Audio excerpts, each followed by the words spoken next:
Turbūt jokios kitos organizacijos per visą Amerikos lietuvių istoriją nepadarė lietuvybės išsaugojimo labui daugiau negu lietuvių moterų vienuolių ordinai. Ir kalbinam vieną iš tokių ordinų nekaltojo prasidėjimo seserų atstovę Ignę Marijošius. Taigi, kodėl aš tai pasakiau, ką tokio darė lietuvybei lietuvės moterys Amerikos vienuolės? Čia jau labai su dideliu liaupsiu pradėjo. Aš iš tikrųjų manau, kad kai žmogus apsisprendžia būti ar ten vienuolė, ar kunigu, tai jau ta vertybė jau savaime kažkaip diktuoja, kurią kryptim ką darai. O aišku, vienuolijos yra didesniam gėriui, didesniai geroviai. Ir žiūri, kas žmogui reikalinga, kad parodė Dievo meilę, Dievo globą. Per tai, kas jam reikalinga, tai, kas praturtina jo gyvenimą, arba įprasmina jo gyvenimą. Tai man atrodo, kad visos vienuolijos vienodai tą daro, bet skirtingai, bet vienodai. Ar tai būtų mokyklos, ar ligoninės, ar galų galės stovyklos. Mūsų vienuolija labai maža skaičiumi ir vien lietuviška. Bet buvo kažkada šimtai ar kiek daugiausiai buvo? Taip. Nepriklausomoje Lietuvoje buvo iki 200 išaugęs skaičius nepriklausomybės metu. Kai atvažiavome į Ameriką, čia ta prasme kalba eina apie tarpukario Lietuvą. Turėjom tik lietuvaitės sesutes, tik tai lietuvaitės ir neįsiplėtėm į jokias institucijas mokslo, tokio kaip pavyzdžiui Kazimierietis. Labai puikiai. Ir mokyklas turėjo, ligoninės turėjo. Mūsų paskirtis buvo skirtinga. Lietuvoje mes vadinamos vargdienės, vargdienių. Kas eiliniam žmogui reikia. O čia atsidūrė Lietuviai Amerikoje, ne savoje šalyje, ne savo norų, daugumoje, bent po karo, net ne savo norų. Ir tas lietuvybės palaikymas pasidarė tiesiog gyvybingai svarbu. Parapija, organizacijos, vasara, stovyklos. Ir čia seselės atėjo atsakyti į tos žmonių poreikius. Tai savaime įsiplėtojo stovyklos. Kaip teisingai pastebėjot, kiti ordinai kūrė, pavyzdžiui, lietuvių parapinės mokyklas, kur buvo galimybė lietuviams vaikams mokytis kartu su kitais lietuviais vaikais ir taip išliko lietuvybė. Taip pat esam lankę ir gabalėlį Lietuvos enciklopediją bei Tikslas Amerika žemėlapį įtraukę tokias vietas kaip prieglaudos, kur, tarkim, Pensilvanijoje lietuvės vienuolės prižiūrėdavo žuvusių šachtininkų lietuvių našles, suteikdamos joms tą tokią paguodą, kurios tuo metu reikėjo, buvo ir ligoninės ir taip toliau. O čia, kaip ir pastebėjot, esam stovykloje. Tai irgi unikalus reiškinys Amerikoje, prie kurio irgi tikrai daug prisidėjo ir jūsų ordinas. Tai esam stovykloje Neringa.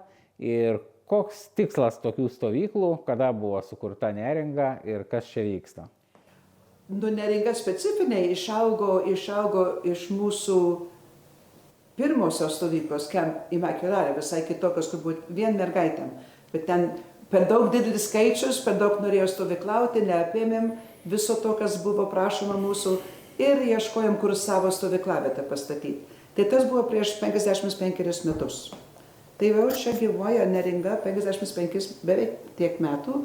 Ir nebe tik lietuvaitės aptarnauja, bet ir berniukus, šeimas, suaugusius. Jeigu ir lietuvių kilmės žmogus, jis atranda savo čia kažko reikšmingo, jeigu atvažiuoja. Tai būtų stovykla, programa ir taip toliau. Kiek girdėjom pokalbėse su Neringos žmonėm, alumnais, sakykime, tai iš tikrųjų vienas geriausių vaikystės vasarų čia prabėgo, kai kurie ir antrasias pusės susirado, ar ne, lietuvės ir lietuvius.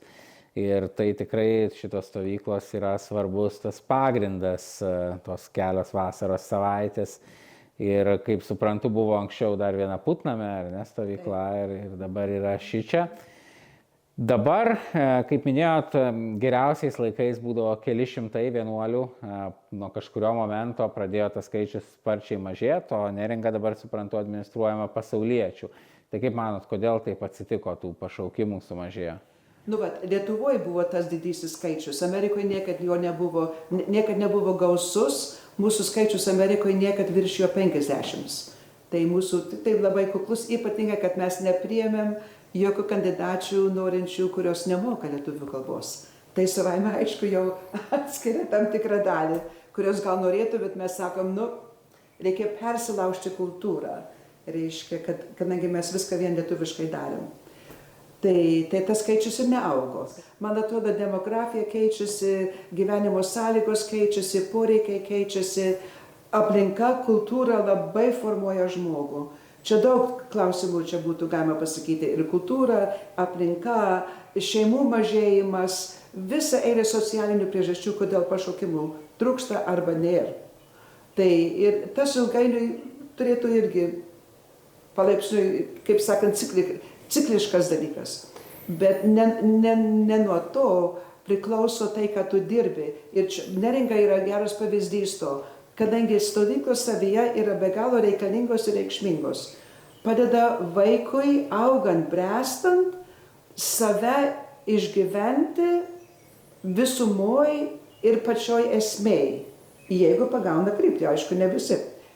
Ir mato, kad tai yra labai svarbu.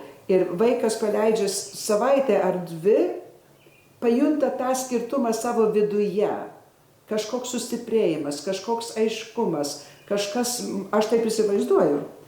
Kodėl nori grįžti, kodėl visus metus kalba apie tą vieną savaitę, nors išvykų būna visokiausių, bet specifiniai kalbės, kadangi čia buvo bendradarbiaujama, bendruomenė, kaip šeima, galėjai džiaugtis, galėjai vargtis, galėjai mokytis, galėjai būti, kas esi, atsigauni toj terpei. Tu tampi, kas tu esi savo prigimtimi ir tau yra perlas. Tu nori grįžti prie to. Pasaulis pilnas visokių reikia, nereikia, patinka, nepatinka, nori, nenori, o čia aš galiu būti. Ir reiškia semtis ir būti ir pasipildys ir laipsniškai augti. Ir vertybės nuo programos, nuo vadovų priklauso, kokias vertybės yra perduodamos vaikam. Todėl aš sakau, sportas ir sportas, matyk galas sportas, bet ką tai padaro su savo vertybėm, kad tu galėtume rinktis tarp gėrio, tarp blogio, kas man tinka, kas didesnė gėriui, arba kas mum, ne tik tai man, mūsų kultūra dabar viskas yra kas man, kas man, kas man. O čia nebūtinai tik tai kas man, bet kas mum, kas mum, kas mum. Žodžiu, formuojasi skirtingai žmogus, vaikas, kaip tik tas formavimo metai. Todėl stovyklos yra reikšmingos, reikalingos ir žmonės mato tą svarbą, jaučia tą svarbą, žiauriai daug darbo, bet nori tęsti. Jau mūsų nėra. Tai aišku susiformavo pasauliečių grupė, kurie nori tęsti. Ačiū Dievui. Ir žiūrim, kad išlaikytų tiek, kiek yra įmanoma tas vertybės, kad jos nepakistų. Tai va čia esmė. Mindaugo pilis Putname, Konektikute. Simbolinis pastatas, kurį sukūrė dipukai, pasitraukė nuo sovietų okupacijos, tiesiog vidury miško. Tai yra tokia kaip pilaitė, viduje yra Kašubienės garsios menininkės vitražai, aplinkui tokie kaip simboliniai akmenys, sukrauti tarsi altoriai. Tikrai tokius mistiškus baltų vaikus atmena ir čia nėra taip paprasta ateit, reikia žinoti, kur ta kelias, kadangi aš jau buvau prieš 6 metus kartą, mane čia atvedė Ignė Marijošius, kuris šitą vietą gerai žino, tai galėjau čia apsilankyti ir pats rasti tą kelią, bet vien iš atminties, jeigu nebūčiau pažymėjęs koordinačių tikslas Amerikos žemėlapį, tai manau nebūčiau radęs. Odų labai daug, aišku. O šiaip, čia dabar dalis vienuolyno, netoliese yra moterų vienuolynas, bet kaip ir daug moterų vienuolynų, lietuvių moterų vienuolynų Amerikoje kartu jie yra ne tik religijai, bet ir tautai pastatyti. Todėl ir tokie iš dalies pagoniški simboliai, kaip pat šitie akmenys, čia taip pat yra. Ir čia kasmet vyksta tokie dideli Amerikos lietuvių piknikai. Taip pat sako, kad šiuolaikinės kartos visai mėgsta net ir katalikiškas mišias turėti ne koplyčią ar bažnyčią, o štai tokia Mindaugo pily, tokiu būdu tarsi pažyminti istoriją ir kartu tokia mistiškoje vietoje. Labai džiugu, kad tie dešimtmečiai jūsų darbo čia Neringoje pritraukė tiek tų Neringos alumnų, kuriems tai atrodytų svarbu tęsti. Tai tikrai viena iš svarbiausių matyti bet kokioje savanoriškoje veikloje misijų yra, kad ir po tavęs ta veikla tęstųsi toliau. Jums taip pat priklauso ir kita viena iš įspūdingiausių lietuviškų vietų Amerikoje ir lietuvybės židinių, tai Putname esantis vienuolynas. Ten yra ne tik vienuolynas su įspūdinga koplyčia, yra ir lietuvių muziejai, 2 netgi, vienas Alka, kurio pradžioje taip pat dalyvavot, ir kitas yra pačiam vienuolyne, ir taip pat kapinės, kur palaidoti kai kurie žymių užsienio lietuvių, Magdalena Vietėnaitė, tarkim, aukštą diplomatiniai tarnyboje tarpukariu postą pasiekusi moteris, tuo metu moterų nebuvo daug. Tai norėjau paklausti apie Putnamo vienuolyną, gal galėtumėt papasakoti daugiau, kas jums ten labiausiai patinka, kas atrodo svarbiausia, kas įspūdingiausia ir ką dabar, kai atvyksta ir ne tik lietuviai į rekolekcijas tenai, amerikiečiai Putnamo vienuolyne, ką jie pastebi, kaip jie galbūt susidomi kažkuo lietuvišku. Toks platus klausimas, kad iš tikrųjų net nežinau, nuo ko pradėti ir kas iš tikrųjų yra svarbiausia pažymėti. Kiekvienas laikotarpis neša savo užduotį ir kiekvienas laikotarpis turi savo reikšmę ir prasmę. Reikia tai, kas buvo reikšminga prieš 50 metų, šiandieną jau kažkas kito yra svarbu. Gali būti panašumas, gali būti tęstinumas. Taip, kad kas liečia mūsų vienuoliją Putname, savo laiku tai buvo visoje Naujoje Anglijoje kaip didžiulė lietuvybės oazė, kaip lankėtės matėt. Reiškia, ne vien tik tai viena vasaros gegužinė, jeigu taip jau pavadinus lietuviškai, festivalis ar ką. Ir mokyklos, ir bendrabutis, ir spaustuvės, ir eglutė, vaikų šventės, važiavimas į visokias vietas. Ten buvo kaip bičių lizdas daug metų. Bet pokario lietuviams buvo vienokie poreikiai. Pavarus laikrodį 50 metų pirmin, plus 50, žmonėms visai kitaip. Reiškia, nauja imigrantų banga, nauji poreikiai, nauji interesai, kitos kartos. Vertybės nesikeičia. Tas pačias vertybės yra ieškančių ir atranda kaip. Bet to kampelio paskirtis keičiasi. Griaučiai gal lieka, kaip sakai, koplyčia, Varnelio menas, ar ten kryžiaus keliai, ar ten stotys, ar pilis, turi savo tą tautinę reikšmę. Ir ji bus ant tiek reikšmingi, kiek lietuviam bus reikšminga. Nors reikia pasakyti, kai dabar svetimtaučiai atvažiuoja, jie labai domisi. Jiem pilni klausimų, tik tai eik, reikia tą muziejų ir aiškink, ką jie ten mato, kokia ten reikšmė ir taip toliau. Taip, kad turbūt norėjau pabrėžti, tas, kas Putname, kas jis yra šiandieną, yra skirtinga nuo to, kas jis buvo vakar. Ir, reiškia, niekas nėra amžino. Ir vienuolija kaip po tokia irgi nebus amžina. Ir mūsų skaičius jau labai super mažėja, taip, kad ir mes neamžinus. Taip, kad reikia žiūrėti, kad tęstusi, kad kažkas patęstų. Turim labai puikią pasauliečių grupę, kuri tęsia ir mūsų dabar kaip rekolekcijų namais padarė Putname. Tai labai reikšminga. Džiaugiasi koplyčia, džiaugiasi aplinka, kryžiaus keliais ir kapinės ir pilim ir viso kito. Labai smagu, kad svetimi moka džiaugtis.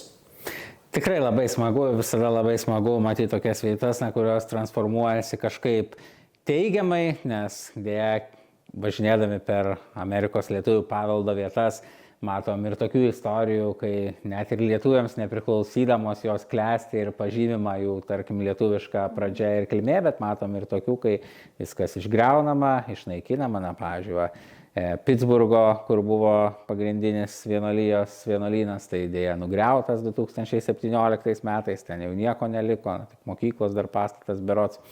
Taip, kad labai smagu matyti ir labai smagu matyti, kad jūs turi dar tiek energijos veikti toliau. Bet to reikia matyti, kad čia esame svetimam krašte. Jeigu visa tai vyktų tavo tėvynėje, ten, kur yra tavo žemė, tęstinumas vėl kitoks. Bet irgi neamžinas tęstinumas kitoks. O čia svetimoje žemėje, tai reikia tikėtis, kad kažkas pajudės, kurią nors linkme, kaip jūs sakot, kai kur nugriauta, kai kažkur jo nebėra. Tai yra norma. Man tai yra paslėpta pamoka. Angliškai labai puikus posakis. Bloom where you are planted. Žydėk, kur esi pasodintas. Kol esi, žydėk. Nebūsi. Jeigu, pavyzdžiui, žiūri šitą, tarkim, paauglę mergaitę, kuri galvoja, kad jaučia pašaukimą, ar galima būtų prie jūsų prisijungti dar kaip nors? Būtinai, prašau, tik ateikit. Į Putnamą, taip reikėtų kontaktuoti. Ateikit į Putnamą, ką? Susijungsim, važiuosim į Lietuvą, dirbsim kartu, no problem. Labai dėkui už tokį nuostabų pasakojimą tiek apie Neringą, tiek apie Putnamą, o daugybė kitų lietuviškų vietų visoje Amerikoje yra pažymėtos Tikslas Amerika LT žemėlapyje. Atsidarykit, pažiūrėkit, kiek daug įspūdingo čia sukurta seselių ir ne tik pasauliečių, kunigų ir visų kitų. O taip pat, jeigu domina tokie interviu, sekit šitą YouTube kanalą.